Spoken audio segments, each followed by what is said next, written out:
Good morning students. Last lecture में मैंने आपको गुड्स और कैपिटल से रिलेटेड ट्रांजैक्शन बताए थे, जिसमें मैंने कैपिटल से रिलेटेड फर्स्ट ट्रांजैक्शन आपको बताया था और फिर उसके बाद मैंने पर्सनल यूज़ के लिए जो गुड्स विड्रॉन करते हैं ड्राइंग टू परचेज और ड्राइंग टू कैश, ये दो एंट्री मैंने आपको बताई थी। आप उन वीडियो को रिपीट करके यदि आप बार बार देखोगे तो वो एंट्रीज आपको क्लियर हो जाएंगी बिल्कुल कि किस तरह से हम एंट्रीज बनाते हैं। अब बात चल रही है ये कि मैंने कुछ ट्रांजैक्शंस दिए थे और उन ट्रांजैक्शन में दो एंट्री ये थी कि माल उधार बेचा, सोल्ड गुड्स ऑन क्रेडिट। तो कुछ बच्चों ने आंसर मुझे सेंड किए हैं तो उनके गलत आंसर थे, मैं यहाँ पे क्लियर कर दूँ। माल उधार बेचा तो माल सोल्ड गुड्स ऑन क्रेडिट, माल उधार बेचा यदि ये ट्रांजैक्शन है, माल उधार बेचा sold goods on credit, sold goods on credit. जिसे हमने माल उधार बेचा वो हमारा कौन होता है? डेटर होता है, वो हमारा देनदार कहलाएगा क्योंकि वो इन फ्यूचर हमें पैसे देगा। तो यह हमें ध्यान देना है, जिसको हम उधार माल बेचेंगे वो कस्टमर होगा हमारा, और कस्टमर हम कहें या वो हमारा डेटर हो जाएगा क्योंकि वो इन फ्यूचर हमें पैसे देगा, तो इसलिए वो डेटर कहलाएगा। इसमें हम दो अकाउंट ओपन करेंगे, डेटर और सेल्स। डेटर पर्सनल में आएगा और सेल्स रियल में आएगा। डेबिट द रिसीवर, तो जब हम माल बेच रहे हैं तो डेटर रिसीवर हो जाएगा, डीआर कर देंगे। गुड्स गोज आउट है तो सीआर कर देंगे, तो एंट्री बन जाएगी debtors account DR to sales account, debtors account DR to sales account. ध्यान दीजिए, पहली एंट्री तो ये मैं आपको बता दूं, समझ में आ गई होगी आपको। आपको ये समझ में नहीं आ रहा था कि यहाँ पर पार्टी का नाम नहीं है, क्या लिखें? तो ध्यान देना, जब भी हम क्रेडिट पे माल बेच रहे हैं तो वो उधार माल बेच रहे हैं तो वो व्यक्ति जो हमें पैसे देगा वो हमारा डेटर कहलाएगा। क्या कहलाएगा? वो हमारा डेटर। तो डेटर और सेल्स, डेटर पर्सनल में, सेल्स रियल में। डेटर रिसीवर है डीआर, गुड्स गोज आउट है CR, debtor account DR to sales account. Next entry थी माल उधार खरीदा, माल उधार खरीदा, purchase goods on credit, purchase goods on credit. उधार माल हमने जिससे खरीदा वो व्यक्ति होगा क्या हमारा? क्रेडिटर होगा या नहीं होगा? वो हमसे पैसे लेगा नहीं लेगा? वो विक्रेता होगा या नहीं होगा? जिससे भी हम उधार माल खरीदेंगे वो हमारा क्रेडिटर होगा। तो इसमें हम दो अकाउंट ओपन कर देंगे, एक तो परचेज का और एक क्रेडिटर का।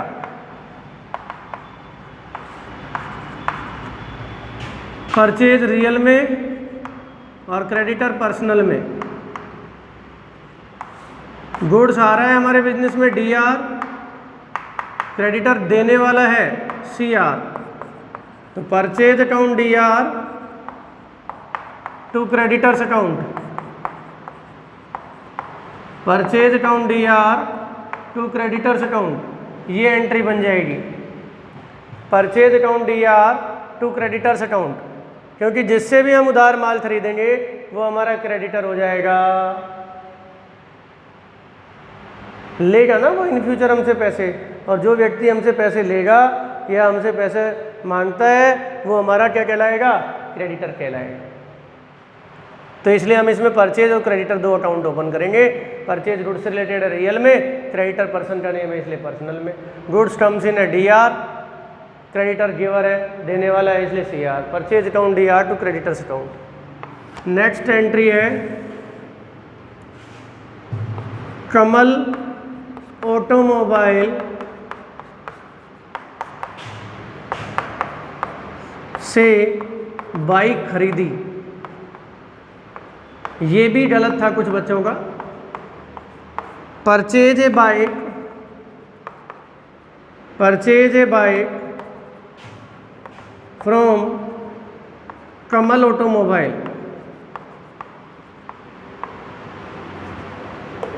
जितना भी अमाउंट है वो आ जाएगा। अब यहाँ हमने देखो नाम आ गया उस दुकान का, उस संस्था का जिससे हमने बाइक खरीदी है, तो ये क्रेडिट ट्रांजैक्शन हो गया। और गुड्स नहीं खरीदा क्रेडिट में, बल्कि एसेट खरीदी है हमने यहाँ। और मैंने नोट नंबर 1 लिखवाया था, transaction of purchase and sale of goods given any person name, then these transaction will be treated as credit transaction and cash account will not done DR और CR in place of person firm company concern name done DR और CR। जब किसी माल या संपत्ति खरीदने या बेचने के लेन देन में किसी व्यक्ति, फर्म, संस्था या कंपनी का नाम आ जाए तो वह लेन देन उधार माना जाएगा। और कैश अकाउंट को DR या CR ना करके व्यक्ति, फर्म, संस्था या कंपनी के नाम को DR और CR करेंगे। तो इसमें 2 अकाउंट ओपन करेंगे हम, एक तो बाइक का और एक कमल ऑटोमोबाइल का। ध्यान देंगे बेटा, बाइक रियल में आ जाएगी और कमल ऑटोमोबाइल पर्सनल में आ जाएगा। बाइक हमारे पास आ रही है, बाइक हमारे पास आ रही है इसलिए DR कर देंगे, और कमल ऑटोमोबाइल ये देने वाला है इसलिए CR कर देंगे। तो जब हम एंट्री बनाएंगे तो एंट्री बनेगी bike account DR to Kamal automobile account.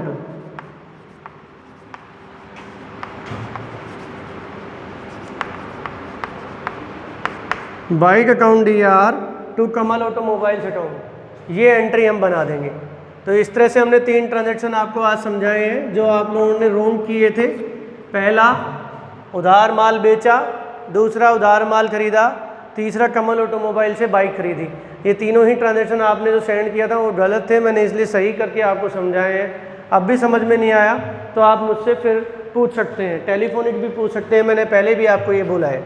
अब हम बात कर रहे हैं कि जो हमने कल ट्रांजैक्शन बताए थे, कैपिटल से रिलेटेड बताया था, गुड्स से रिलेटेड बताया था, पर्सनल यूज़ के लिए ओनर निकालता है बिजनेस से तो वो ड्राइंग कहलाती है, ड्राइंग टू परचेज करते हैं, और कैश निकालता है तो ड्राइंग टू कैश करते हैं।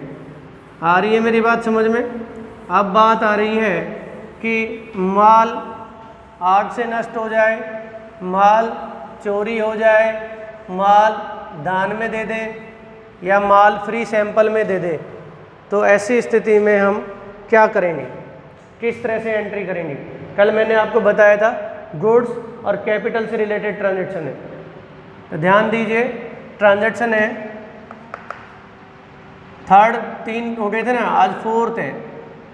माल दान में दिया, माल दान में दिया, गुड्स गिवन एज चैरिटी, माल दान में दिया, गुड्स गिवन एज चैरिटी। तो इसमें हम 2 अकाउंट ओपन करेंगे, एक तो चैरिटी का, और एक कौन सा माल दान में दिया। जब हम हमारे बिजनेस का जो माल जो हमने खरीदा हुआ है वो भैया तो हम बेचते हैं, तो हमने खरीदा हुआ माल तो दान में दे रहे हैं। जो हम खरीद के लाए दुकान में बेचने के लिए, उसमें से मान लीजिए 2 जीन्स किसी को दे दी हमने वैसे ही फ्री ऑफ कॉस्ट दान में, तो खरीदे हुए माल में तो कमी आई ना बेटा। तो इम्पॉर्टेंट है ये कि दूसरा अकाउंट हम कौन सा ओपन करें। पहला अकाउंट तो हमने चैरिटी ले लिया, चैरिटी ले लें या डोनेशन ले लें, कोई भी ले सकते हैं हम, लेकिन दूसरा अकाउंट कौन सा लें?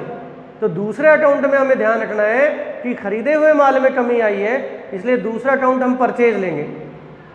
दूसरा अकाउंट हम कौन सा लेंगे? परचेज लेंगे। तो दूसरा अकाउंट आएगा परचेज का। चैरिटी लॉस है तो चैरिटी नॉमिनल में आ जाएगा, और परचेज गुड्स से रिलेटेड है तो ये रियल में आ जाएगा। चैरिटी लॉस है तो इसलिए इसको DR कर देंगे, गुड्स हमारे बिजनेस से जा रहे हैं इसलिए इसको CR कर देंगे। तो एंट्री बन जाएगी charity account DR to purchase account, charity account DR to purchase account, जो भी अमाउंट है वो आ जाएगा। नरेशन हो जाएगी being goods given away as charity, being goods given away as charity. हम चैरिटी ले सकते हैं, हम डोनेशन ले सकते हैं, दोनों एक ही बात है। डोनेशन ले या चैरिटी ले, दोनों एक ही बात है। क्लियर होना चाहिए आपको। ऐसे ही अगला है माल मुफ्त नमूने में दिया। नेक्स्ट ट्रांजैक्शन, माल मुफ्त नमूने में दिया। ये मैं आपको कुछ स्पेशल ट्रांजैक्शन कल मैंने बताया था वो सिखा रहा हूँ। Goods given away as free sample, माल मुफ्त नमूने में दिया। Goods given away as free sample, मुफ्त नमूने में हम कैसे देते हैं माल, मैंने आपको बताया था। जैसे कोलगेट के साथ हम ब्रूस फ्री दे रहे हैं, मिलती है ना हमें बाजार में। वो क्या है, वो एक सेल्स प्रमोशन की एक टेक्निक है। सेल्स प्रमोट करने के लिए, बिक्री को बढ़ाने के लिए अलग अलग तरीके अपनाए जाते हैं। तो फ्री सैंपल दिया जाता है, कस्टमर अट्रैक्ट होता है कि भाई क्लोजअप के साथ तो आपको क्लोजअप ही मिल रही है, उसके साथ ब्रूस भी फ्री मिल रही है, या 50 ग्राम फालतू मिल रही है कोलगेट। तो ये क्या है, ये फ्री सैंपल है बेटा। ये क्या है, free sample. It's a part of sales promotion. ये विक्रय संवर्धन का एक उपाय है, विक्रय को बढ़ाने का एक उपाय है। समझ में आ रही है नहीं आ रही मेरी बात, एक टेक्निक है ये। तो इसमें हम फ्री सैंपल और परचेज, खरीदा हुआ माल ही तो है, हमने माल खरीदा हुआ है, उसी में से तो आप फ्री सैंपल दे रहे हो। एमआर है, एमआर जो मेडिकल रिप्रेजेंटेटिव होते हैं वो दुकान वालों को दवाइयों में कुछ दवाइयाँ फ्री भी दे जाते हैं। सर ये डॉक्टर्स को देते हैं कि सर इस दवाई को लिखिए आप, इसको फॉलो करिए आप, तो फ्री में दे के जाते हैं उनको। क्यों? क्योंकि वो उनको फॉलो करेंगे और फिर सेल प्रमोट होगी। तो ये होता है फ्री सैंपल। पहले तो ये समझना ज़रूरी है कि आप उस टर्म्स को समझ पा रहे हो या नहीं। तो यहाँ पर आपके समझ में आ गया होगा कि फ्री सैंपल क्या है।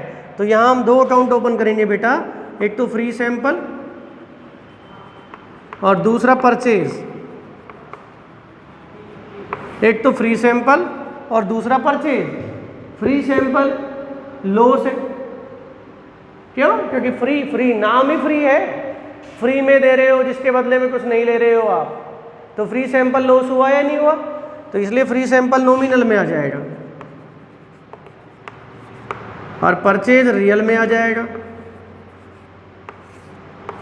फ्री सैंपल नॉमिनल में आ जाएगा और परचेज रियल में आ जाएगा। नॉमिनल कहता है debit all expenses and losses, समस्त खर्चे व हानि को डीआर करो, समस्त आय व लाभ को सीआर करो। तो फ्री सैंपल हमारे लिए लॉस है, तो फ्री सैंपल को हम डीआर कर देंगे। रियल जो बिजनेस में आ रहा है उसे डीआर करो और जो बिजनेस से जा रहा है उसे सीआर करो। गुड्स हमारे बिजनेस से जा रहे हैं तो क्या कर देंगे हम, इसको सीआर कर देंगे। तो एंट्री क्या बन जाएगी, free sample account DR to purchase account. Free sample account DR to purchase account.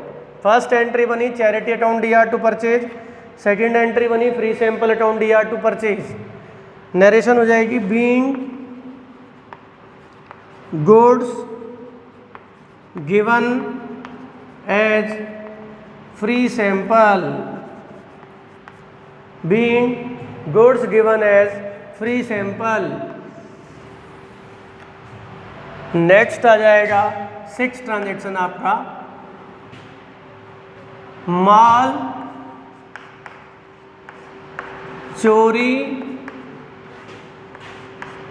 हो जाने पर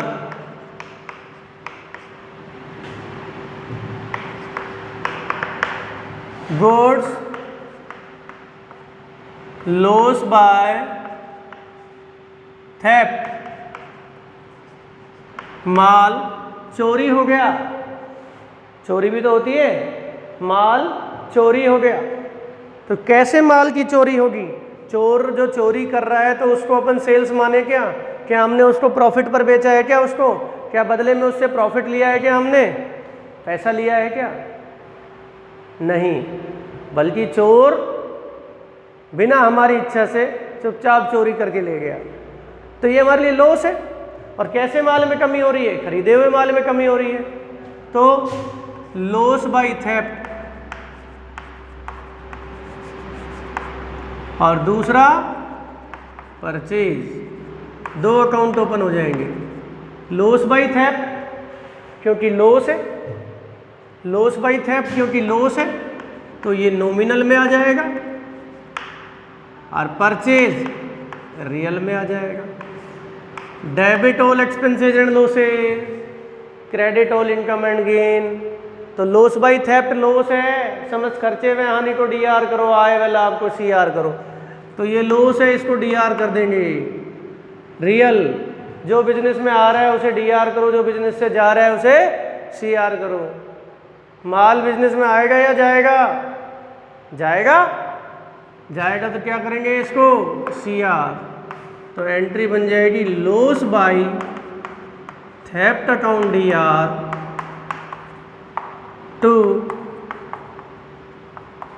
purchase account. Loss by theft account DR to purchase account being goods loss by theft. समझ में आ रहा होगा आपको? लॉस बाय थेफ्ट, माल चोरी हुआ है, खरीदे हुए माल में कमी आई है, तो लॉस बाय थेफ्ट परचेज। दो अकाउंट ओपन कर दिए हमने। लॉस बाय थेफ्ट लॉस है तो नॉमिनल में, परचेज गुड्स जा रहे हैं बिजनेस से तो सीआर। तो loss by theft account DR to purchase. ऐसे ही माल आग से नष्ट होने पर, आग से, बाढ़ से नष्ट होने पर,